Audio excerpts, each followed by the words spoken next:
What's up, everybody? Kalfka here, and we finally did it.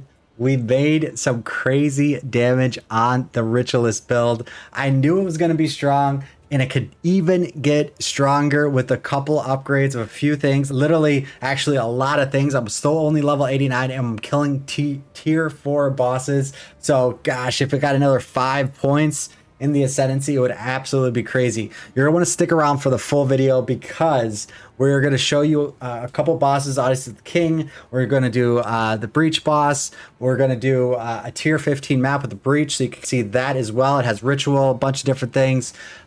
This build would be even better, but I do not have Chaos Resist. I need Chaos Resist. I'm dying for Chaos Resist, so I need to figure that out on the build. But this is the start of the powerful build I'm gonna have, and I'm getting to a point where I feel like I could about making another character because I progressed in this character so well. I did get lucky. I did get an Ingenuity belt, and I actually corrupted it, and it was 34 left, right, ring, and I sold it for 45 divine. So there's a couple things that I have that I'm going to tell you what to substitute with. So you're going to want to stick around for the gear portion as well of the video. So I'm going to let this play, and then we're going to talk about the gems. I'm not going to go over each one. I'm just going to explain what we're using. So we're fighting the boss, and actually we'll take out the screen for a second. So when we're fighting a boss, realistically, all I'm using is Orb of Storms and Stormlance. So you can cast Stormlance before the boss even comes out, and Orb of Storms. So it helps out with DPS. You can see the DPS is climbing, almost at 4 mil, right? So even when he's about to pop again in a second, I'm going to do the same thing. I'm going to cast. He's there. He's taking all that damage from those Stormlances that were out there. The Stormlance is so good. I love it. All right, so let's go into it. So we are using cast on critical. So you do need a bunch of spirit in this build. I have 280 being used right now. I actually am sacrificing mana on the Ritualist skill tree to get the rings and the ring slots. So this does get sketchy at the end here, so take a look at the video too. So, but we're using it for Sniper's Mark because this is what's giving us the frenzy charges. I'm not going to read all the support gems because I will have a link in the description of the equipment, gear, everything, passive skill tree. So Orb of Storms is really good for this build too. It works really well with Stormlance. So, and it generates rage. So this is the big thing that's a bit different. This is called Trinity. So what this does is, in this build, you have attacks with fire, cold, and lightning. Because on my rings, I have an attack damage for fire and cold. And then also we're doing a ton of lightning damage. So what this does is it builds up all that damage, and then it releases the one you have the highest damage of. So on my tooltip, and you'll see when I'm going to the mapping, I kind of hover over it a couple times. It's over 140k DPS. It doesn't look like that on when I'm just in my base. You know, like right now, if I look at Lightning Spear, this is only 30k, but this goes up to like 140k on the current setup with the build and the current gear I have, which is really good. So you just put all the masteries in here too, because you're using all 3 masteries. Wind Dancer is to increase your evasion. Here's some of the support gems we use for those. Arm's Length, Charm Bounty, Wind Wave. Lightning Spear, I did go ahead and 3-socket it, or 5-socket it, because it's a very good item for clearing. So I use this a ton when I'm clearing. And then basically anytime there's a boss, or even sometimes rares, I just throw out a Stormlance. You see I'm killing a kill audience with the King here. I got kind of shafted here, but I'll show you why I got shafted, because the after death effect got me. Everything when he's dead, it should just erase. And I end up beating him and dying, which is crazy. Anyways, so there's that. Herald of Thunder. This is where you're doing some of your cold damage. This helps with the Trinity, basically buff up the damage there, which is awesome. We have Barrage. This is one of the only other things you're clicking. So you're only clicking Orb of Stormlance, Lightning Spear, and then Barrage. I like to use Barrage on Shift right click, and then I like Lightning Spear on right click, and then I like Stormlance on left click. And then Orb of Storm is one of my buttons on my mouse, on the side of my mouse. That's how I have it set up. Ghost Dance is actually really cool. You get energy shield based off your evasion. So that works out pretty well. And then Stormlance, you'll see support gems in here. They are pretty good as well. All right. So I'll just show you my stats while I am dying and he's dying too, which is stupid. See, another one where you need chaos resist. I have 24 chaos resist. My fire is way too high, but that's because my ingenuity belt had corrupted it, and it had 25 fire resist on it, which is actually really good too. But you can see, I don't know if anyone else has had this struggle. Stats on gear, man. I feel like I just don't want to get stats on gear. I actually don't want to get stats from the passive tree. So I want to get stats on my gear to actually raise these up, because right now I have a level 19 gem and it takes 191. So I think it goes up to 201 if I get a level 20 gem for Stormlance or a lightning spear. You do need intelligence in this build as well, and I do need mana because I have 30% less. I have 78% evasion, which is awesome. I only have 1500 life, but I have 2700 energy shield.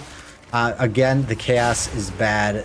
The chaos resist is totally bad, and my mana regeneration isn't very good as well. So we got some work to do there. I have 10k evasion rating, but you can see everything else that's there. Let's go into the gear. All right, so here is my inventory. So you do need Tangle Tongue for this build. This is a must because you need the crit rate. I got one of 19.2. I actually bought it for 3 divine early on. In this video, I actually looted one too. It only has 12%. So what you want to do is if you get one up a low percent, quality it up, socket it, and then veil it, because it could go up to, where is it at, 20%, but then you could get 2.2 of that. So that's 24 point something critical hit chance. If you veil it and it hits really big, that would be worth a lot of divine. So you always want to veil these. These are just world drops too. I've had it drop for me twice now, which is cool. I'm going with evasion and energy shield in this build. So everything you see will have evasion and energy shield, starting with, well, my helm, my body armor, and my boots. I do want it on my gloves as well. I just haven't had the opportunity because this is a very good gloves, because it has dex and intelligence on it, and you need dex and intelligence on it because you'll never have enough from the passive skill tree. So it seems like every item I have some kind of stat on there, an attribute, and it still don't have enough to play around with it. It's kind of annoying. But this is a really good helm. I just got resist on it, evasion. I want rarity on it too, and then evasion and energy shield, really good. I noticed when I got to about, what am I at right now? I think I'm at, let me just look real quick. I am at, let's see. I want to know where I'm at in my rarity. When I got to about 65% rarity, and then also I have the 15% here, so about 80% rarity, I noticed more uniques dropping. So before I had that, I did not notice a lot of uniques dropping. So I'm showing you the damage on the screen too here, so you can see. I don't know if you guys seen that. That was on the screen. But to have 1 to 65 damage to attacks from lightning is really good.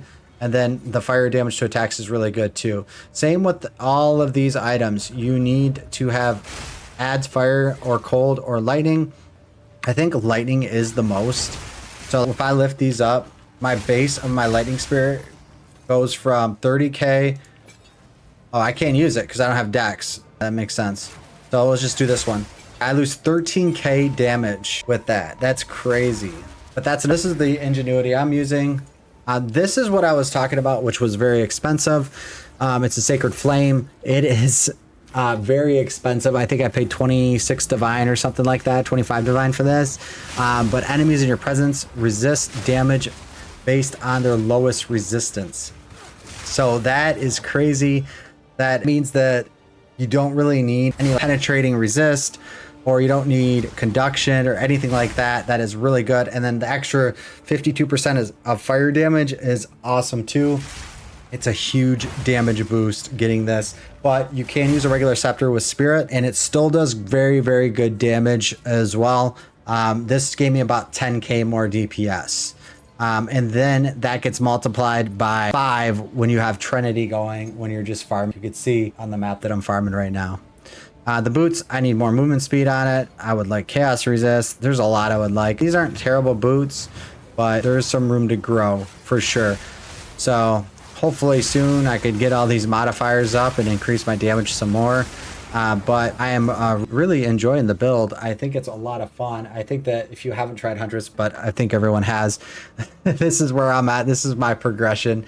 This is kind of where I'm at. And It's working out good. So I'm glad I found this build because I wanted to build on my first character that is just going to be able to clear everything, and then I could try out a bunch of different things. So don't worry, I'm not going to be only playing the Huntress. I will be trying out a lot of different other classes and Ascendancies to try to find some very fun stuff to use for the future gameplay.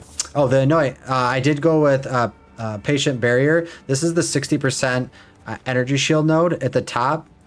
So you can see it. I'll put it up on the screen here.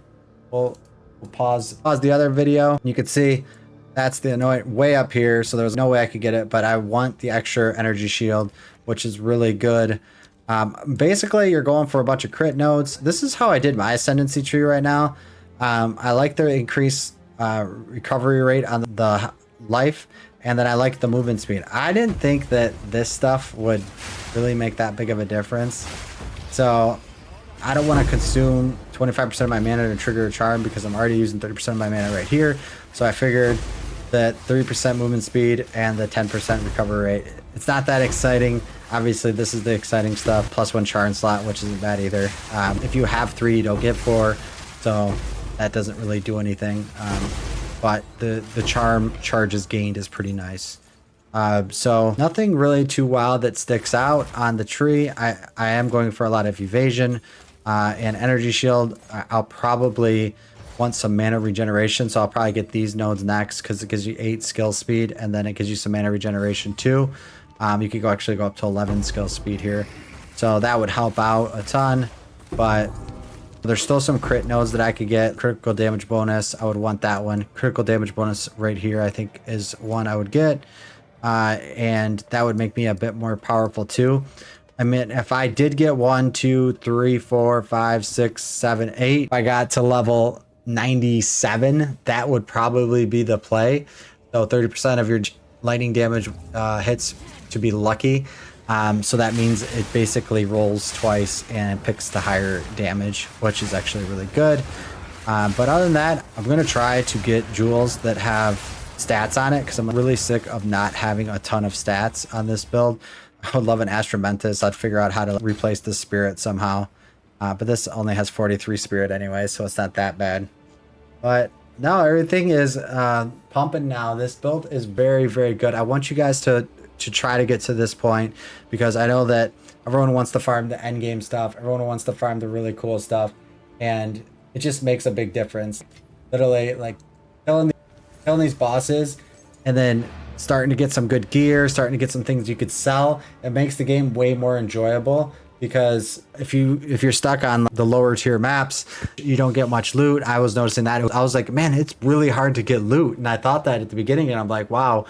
And you know, once I get some better gear and I started doing some higher content, I'm like, oh, actually, gear is going to be pretty easy to get now. But thank you guys for watching. Make sure to like and subscribe, and I will see you in the next video.